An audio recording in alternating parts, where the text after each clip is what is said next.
मनातून नाद घुमू दे एकच दिन राती।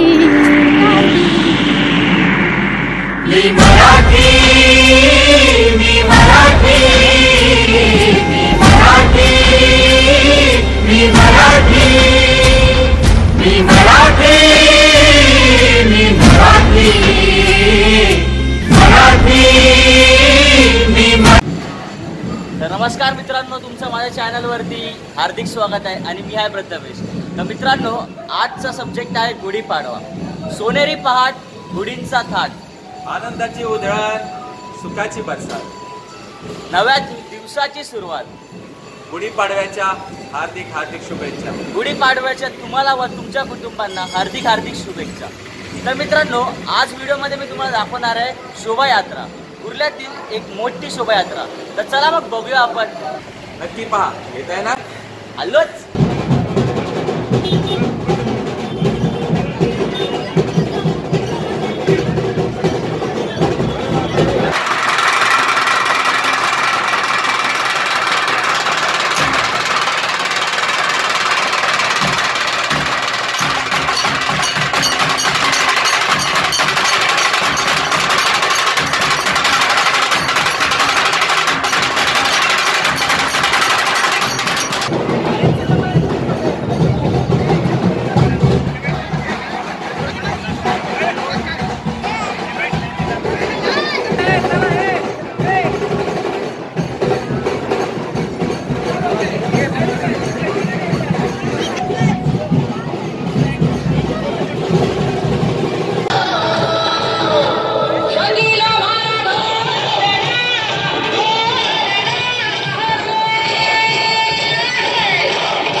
मला दुपारू दर्याचे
तर गाईज आता आपल्या सोबत आहे आपल्या एरियातील नगरसेवक संजय तुर्तेंचे मिसेस मिनल टोडे.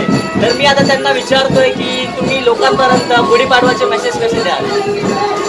विभागातील आणि भारतातील सर्व जनतेस नवीन वर्षाच्या खूप खूप शुभेच्छा.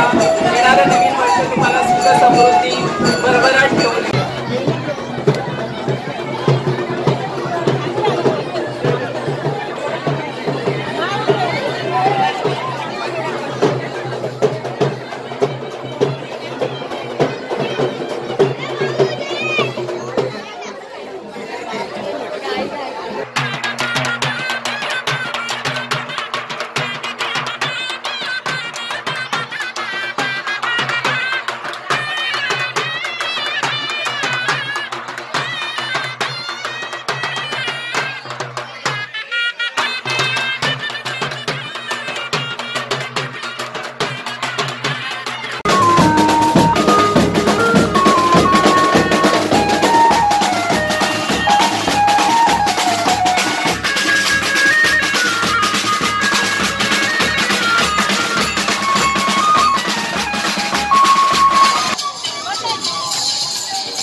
Once more!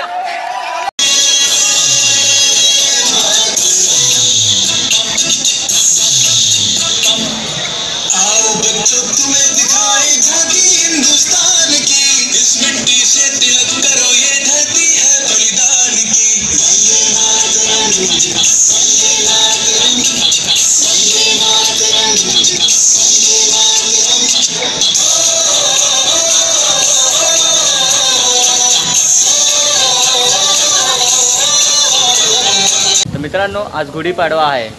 तर आज आपण गुढीपाडव्याच्या दिवशी मी माझ्या मित्रांच्या गुढीपाडव्याबद्दल काय काय माहीत आहे आपण चला जाणून घेऊया. म्हणजे इन शॉर्टमध्ये मी त्याला क्वेश्चन्स विचारणार आणि ते त्यांना आन्सर्स करायचे. तर माझ्यासोबत आहे आता लक्ष गावडे. तर लक्ष, मी तुला एक प्रश्न विचारतो. गुढीपाडवा कोणत्या महिन्यात येतो? गुढीपाडवा हा चैत्र महिन्यात येतो. नक्की? हो नक्की. हो बरोबर. गुढीपाडवाला प्रसादीमध्ये काय दिलं जातं लक्ष? गुढीपाडव्याला प्रसादीमध्ये कडुलिंबाची पानं आणि गूळ दिला जातो. गुढीपाडव्याला उभारल्या जाणाऱ्या गुढीचं दुसरं नाव काय? ब्रह्मध्वज. पक्का? पक्का. पण त्याला गुढी असे म्हणतात. कॉमनली गुढी असे म्हणतात. आपण भरपूर लोकांना ऐकलं असेल गुढी म्हणतात.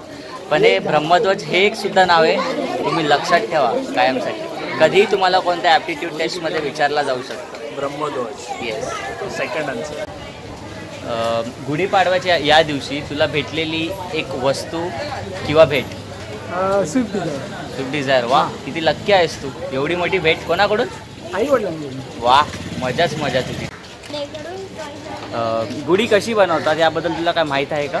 आजपर्यंत मी गुढी बघितल्याप्रमाणे गुढीला एक काठी, शालू किंवा साडी किंवा हार किंवा एक काहीसा तांब्याचा कळस असतो आणि त्याप्रमाणे गुढी बनवली जाते. लहानपणीतला तुला कोणताही गुढीपाडवा आठवतो का? हो, लहान असताना जेव्हा आई बाबा मला गुढीपाडव्याचा प्रसाद म्हणून कडुलिंब किंवा गूळ द्यायचे. कडुलिंब कडू असल्यामुळे ते गुळामध्ये कडुलिंबाची पानं टाकून खायचं. ओके, म्हणजे खूप चांगली टेक्निक यूज करायच्या तू कडुलिंबांच्या पानांपासून वाचण्यासाठी. हो, लहानपणी छोट्या छोट्या आठवणी आहेत. ओके. तर मिथिलेश, तुला माहिती आहे का चैत्र महिन्यात कोणते कोणते सण येतात? रामनवमी. एकच? बहुतेक मला तरी ठीक आहे. तर कुणाल, तुला माहीत आहे का शोभायात्रा काढण्यामागचा उद्देश?